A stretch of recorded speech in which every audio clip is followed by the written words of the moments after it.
Las palabras de Cristo a los sacerdotes y gobernantes, «He aquí, vuestra casa os es dejada desierta», habían llenado de terror su corazón. Afectaban indiferencia, pero seguían preguntándose lo que significaban esas palabras.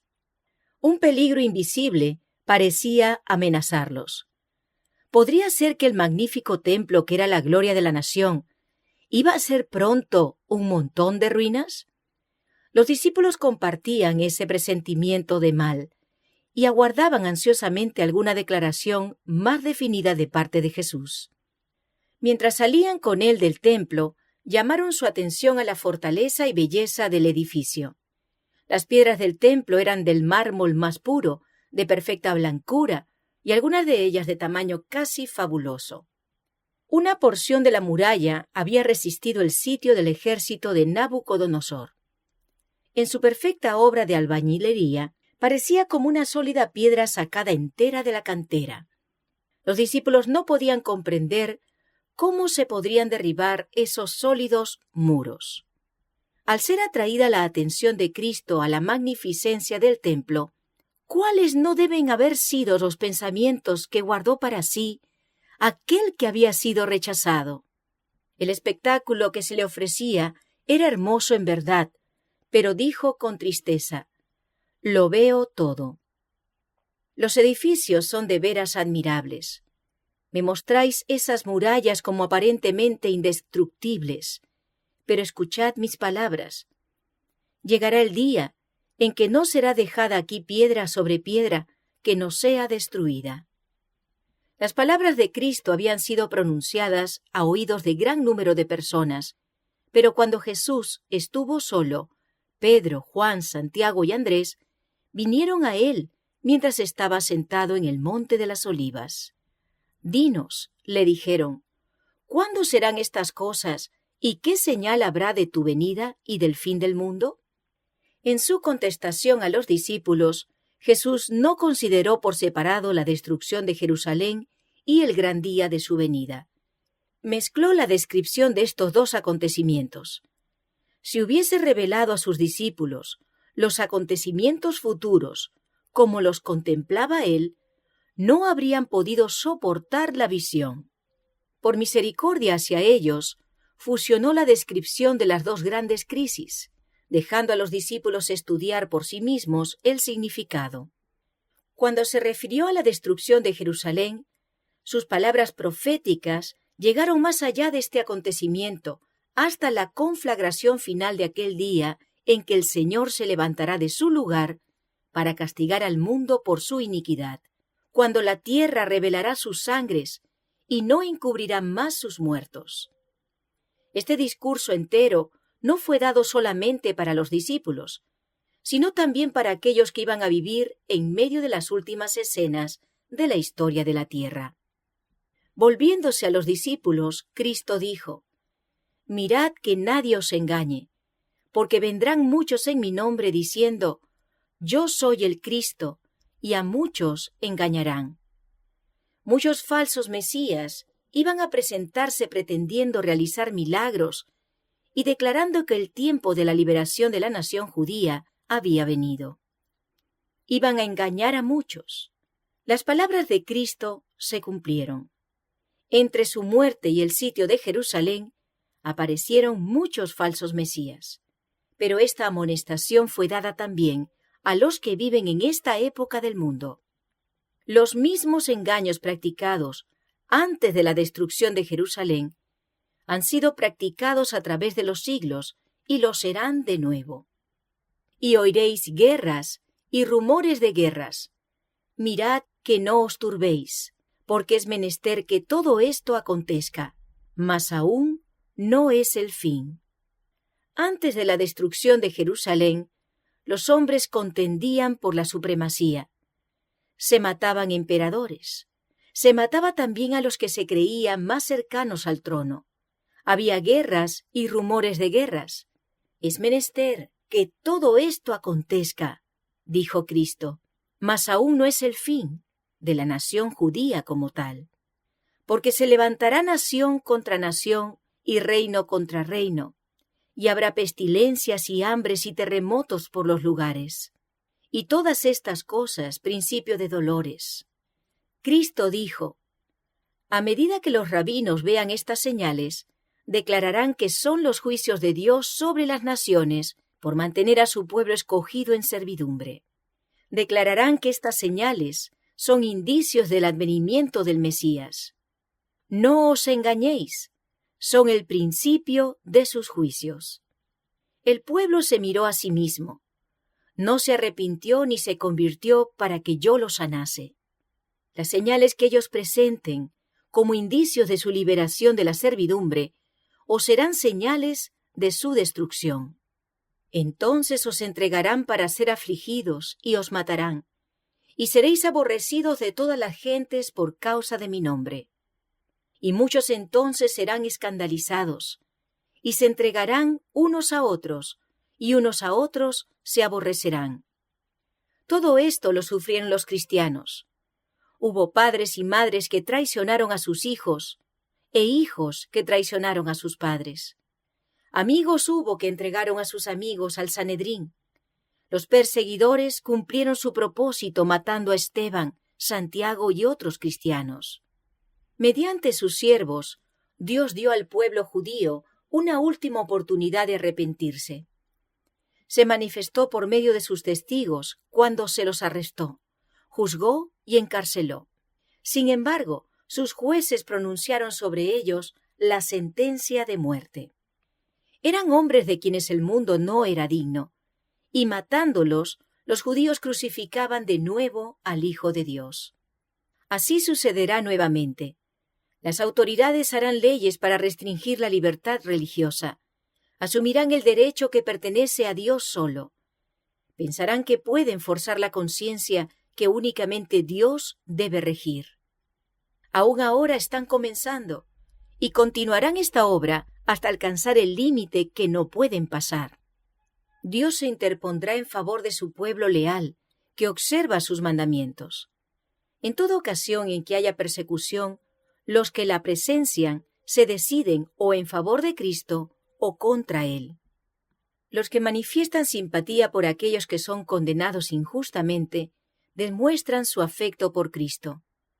Otros son ofendidos porque los principios de la verdad condenan directamente sus prácticas. Muchos tropiezan, caen y apostatan de la fe que una vez defendieron. Los que apostatan en tiempo de prueba llegarán para conseguir su propia seguridad a dar falso testimonio y a traicionar a sus hermanos. Cristo nos advirtió todo esto a fin de que no seamos sorprendidos por la conducta antinatural y cruel de los que rechazan la luz. Cristo dio a sus discípulos una señal de la ruina que iba a venir sobre Jerusalén, y les dijo cómo podían escapar. Cuando viereis a Jerusalén cercada de ejércitos, sabed entonces que su destrucción ha llegado. Entonces los que estuvieren en Judea, huyan a los montes, y los que en medio de ella, váyanse. Y los que estén en los campos, no entren en ella, porque estos son días de venganza, para que se cumplan todas las cosas que están escritas. Esta advertencia fue dada para que la recordasen 40 años más tarde, en ocasión de la destrucción de Jerusalén. Los cristianos obedecieron la amonestación, y ni uno de ellos pereció cuando cayó la ciudad. Orad, pues, que vuestra huida no sea en invierno ni en sábado, dijo Cristo. El que hizo el sábado no lo abolió clavándolo en su cruz. El sábado no fue anulado por su muerte. 40 años después de su crucifixión, había de ser considerado todavía sagrado. Durante 40 años, los discípulos debían orar porque su huida no fuese en sábado.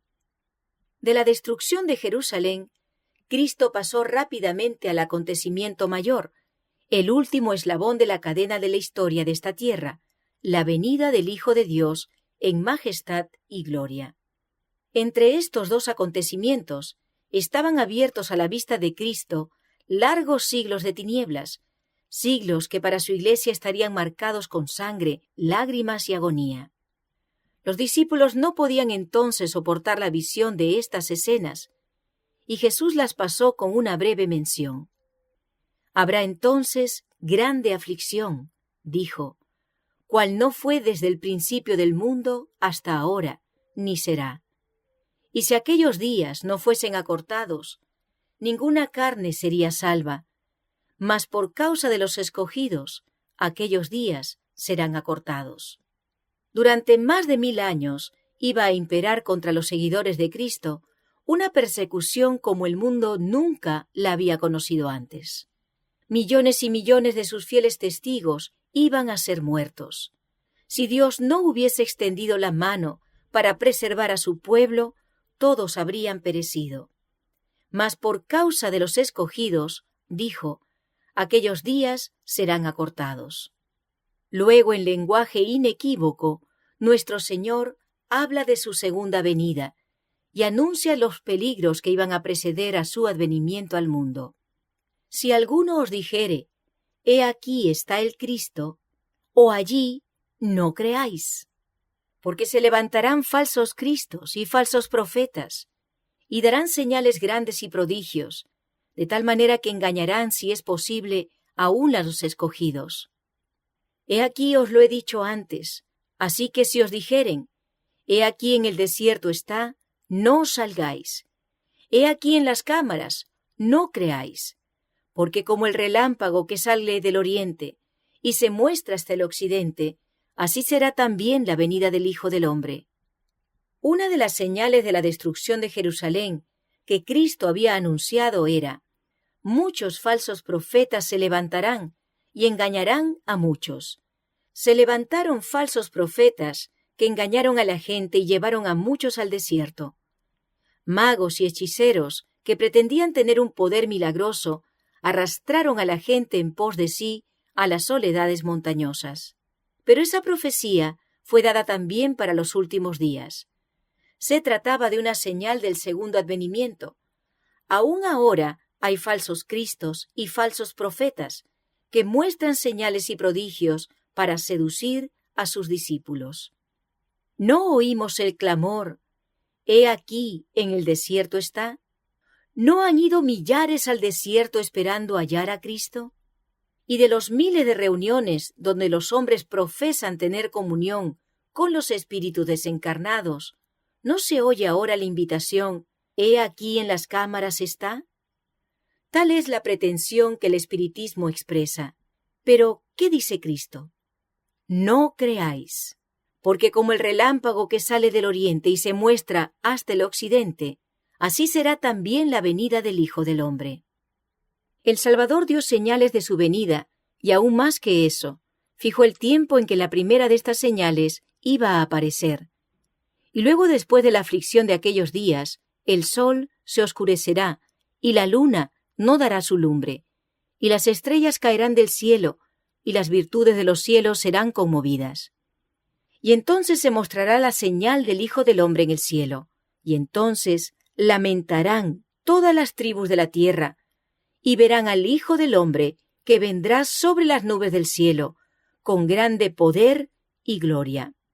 Y enviará sus ángeles con gran voz de trompeta, y juntarán sus escogidos de los 4 vientos, de un cabo del cielo hasta el otro. Cristo declaró que al final de la gran persecución papal, el sol se oscurecería, y la luna no daría su luz. Luego las estrellas caerían del cielo, y dice, de la higuera aprended la parábola. Cuando ya su rama se enternece y las hojas brotan, sabéis que el verano está cerca. Así también vosotros, cuando viereis todas estas cosas, sabed que está cercano a las puertas. Cristo anuncia las señales de su venida, declara que podemos saber cuándo está cerca, aún a las puertas. Dice de aquellos que vean estas señales: no pasará esta generación que todas estas cosas no acontezcan. Estas señales han aparecido. Podemos saber con seguridad que la venida del Señor está cercana. El cielo y la tierra pasarán, dice, mas mis palabras no pasarán. Cristo va a venir en las nubes y con grande gloria. Le acompañará una multitud de ángeles resplandecientes. Vendrá para resucitar a los muertos y para transformar a los santos vivos de gloria en gloria. Vendrá para honrar a los que le amaron y guardaron sus mandamientos, y para llevarlos consigo. No los ha olvidado, ni tampoco ha olvidado su promesa. Volverán a unirse los eslabones de la familia.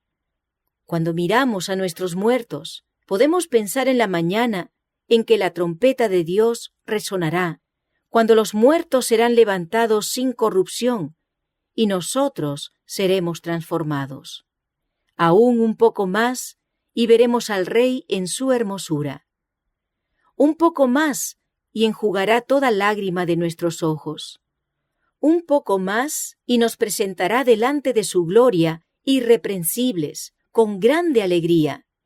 Por lo tanto, cuando dio las señales de su venida, dijo: Cuando estas cosas comenzaren a hacerse, mirad y levantad vuestras cabezas, porque vuestra redención está cerca. Pero el día y la hora de su venida, Cristo no los ha revelado. Explicó claramente a sus discípulos que él mismo no podía dar a conocer el día o la hora de su segunda aparición. Si hubiese tenido libertad para revelarlo, ¿por qué habría necesitado exhortarlos a mantener una actitud de constante expectativa? Hay quienes aseveran conocer el día y la hora de la aparición de nuestro Señor. Son muy fervientes en trazar el mapa del futuro, pero el Señor los ha amonestado a que se aparten de este terreno. El tiempo exacto de la segunda venida del Hijo del Hombre es un misterio de Dios. Cristo continuó señalando la condición del mundo en ocasión de su venida. Como los días de Noé, así será la venida del Hijo del Hombre. Porque como en los días antes del diluvio estaban comiendo y bebiendo, casándose y dando en casamiento, hasta el día que Noé entró en el arca, y no conocieron hasta que vino el diluvio, y llevó a todos, así será también la venida del Hijo del Hombre. Cristo no presenta aquí un milenario temporal, 1000 años en los cuales todos se han de preparar para la eternidad. Nos dice que como fue en los días de Noé, así será cuando vuelva el Hijo del Hombre. ¿Cómo era en los días de Noé? Vio Jehová que la malicia de los hombres era mucha en la tierra, y que todo designio de los pensamientos del corazón de ellos era de continuo solamente el mal. Los habitantes del mundo antediluviano se apartaron de Jehová y se negaron a hacer su santa voluntad. Siguieron sus propias imaginaciones profanas e ideas pervertidas, y a causa de su perversidad fueron destruidos. Y hoy el mundo está siguiendo el mismo camino. No ofrece señales halagüeñas de gloria milenaria. Los transgresores de la ley de Dios están llenando la tierra de maldad. Sus apuestas, sus carreras de caballos, sus juegos, su disipación, sus prácticas concupiscentes, sus pasiones indomables, están llenando rápidamente el mundo de violencia. En la profecía referente a la destrucción de Jerusalén, Cristo dijo: y por haberse multiplicado la maldad, la caridad, el amor de muchos se enfriará. Mas el que perseverare hasta el fin, éste será salvo. Y será predicado este evangelio del reino en todo el mundo, por testimonio a todos los gentiles, y entonces vendrá el fin. Esta profecía volverá a cumplirse. La abundante iniquidad de aquel día halla su contraparte en esta generación. Lo mismo ocurre con la predicción referente a la predicación del Evangelio. Antes de la caída de Jerusalén, Pablo, escribiendo bajo la inspiración del Espíritu Santo, declaró que el Evangelio había sido predicado a toda criatura que está debajo del cielo. Así también ahora, antes de la venida del Hijo del Hombre, el Evangelio eterno ha de ser predicado a toda nación y tribu y lengua y pueblo. Dios ha establecido un día en el cual ha de juzgar al mundo. Cristo nos dice cuándo ha de iniciarse ese día. No afirma que todo el mundo se convertirá, sino que será predicado este Evangelio del reino en todo el mundo, por testimonio a todos los gentiles, y entonces vendrá el fin. Mediante la proclamación del Evangelio al mundo, está a nuestro alcance apresurar la venida de nuestro Señor. No solo hemos de esperar la venida del día de Dios, sino apresurarla. Si la Iglesia de Cristo hubiese hecho su obra como el Señor le ordenaba, todo el mundo habría sido ya amonestado, y el Señor Jesús habría venido a nuestra tierra con poder y grande gloria. Después que hubo indicado las señales de su venida, Cristo dijo: «Cuando viereis hacerse estas cosas, conoced que está cerca, a las puertas. Mirad, velad y orad». Dios advirtió siempre a los hombres los juicios que iban a caer sobre ellos. Los que tuvieron fe en su mensaje para su tiempo y actuaron de acuerdo con ella, en obediencia a sus mandamientos, escaparon a los juicios que cayeron sobre los desobedientes e incrédulos. A Noé fueron dirigidas estas palabras: «Entra tú y toda tu casa en el arca, porque a ti he visto justo delante de mí». Noé obedeció y se salvó. Este mensaje llegó a Lot: «Levantaos, salid de este lugar, porque Jehová va a destruir esta ciudad». Lot se puso bajo la custodia de los mensajeros celestiales y se salvó. Así también los discípulos de Cristo fueron advertidos acerca de la destrucción de Jerusalén. Los que se fijaron en la señal de la ruina inminente y huyeron de la ciudad escaparon a la destrucción. Así también ahora hemos sido advertidos acerca de la segunda venida de Cristo y de la destrucción que ha de sobrecoger al mundo. Los que presten atención a la advertencia se salvarán. Por cuanto no sabemos la hora exacta de su venida, se nos ordena que velemos. Bienaventurados aquellos siervos, a los cuales cuando el Señor viniere, hallare velando. Los que velan esperando la venida de su Señor, no aguardan en ociosa expectativa. La espera de la venida de Cristo debe inducir a los hombres a temer al Señor y sus juicios sobre los transgresores. Les ha de hacer sentir cuán grande pecado es rechazar sus ofrecimientos de misericordia. Los que aguardan al Señor purifican sus almas obedeciendo la verdad. Con la vigilancia combinan el trabajo ferviente. Por cuanto saben que el Señor está a las puertas, su celo se vivifica para cooperar con los seres divinos y trabajar para la salvación de las almas. Estos son los siervos fieles y prudentes que dan a la familia del Señor a tiempo su ración. Declaran la verdad que tiene aplicación especial a su tiempo. Como Enoc, Noé, Abraham y Moisés declararon cada uno la verdad para su tiempo. Así también los siervos de Cristo dan ahora la amonestación especial para su generación. Pero Cristo presenta otra clase. Y si aquel siervo malo dijera en su corazón: «Mi Señor se tarda en venir», y comenzara a herir a sus consiervos, y aun a comer y a beber con los borrachos, vendrá el Señor de aquel siervo en el día que no espera. El mal siervo dice en su corazón: «Mi Señor se tarda en venir». No dice que Cristo no vendrá, no se burla de la idea de su segunda venida, pero en su corazón y por sus acciones y palabras declara que la venida de su Señor tarda. Destierra del ánimo ajeno la convicción de que el Señor va a venir prestamente. Su influencia induce a los hombres a una demora presuntuosa y negligente. Los confirma en su mundanalidad y estupor. Las pasiones terrenales y los pensamientos corruptos se posesionan de su mente. El mal siervo come y bebe con los borrachos y se une con el mundo en la búsqueda de placeres.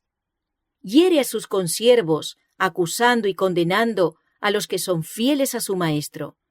Se asocia con el mundo.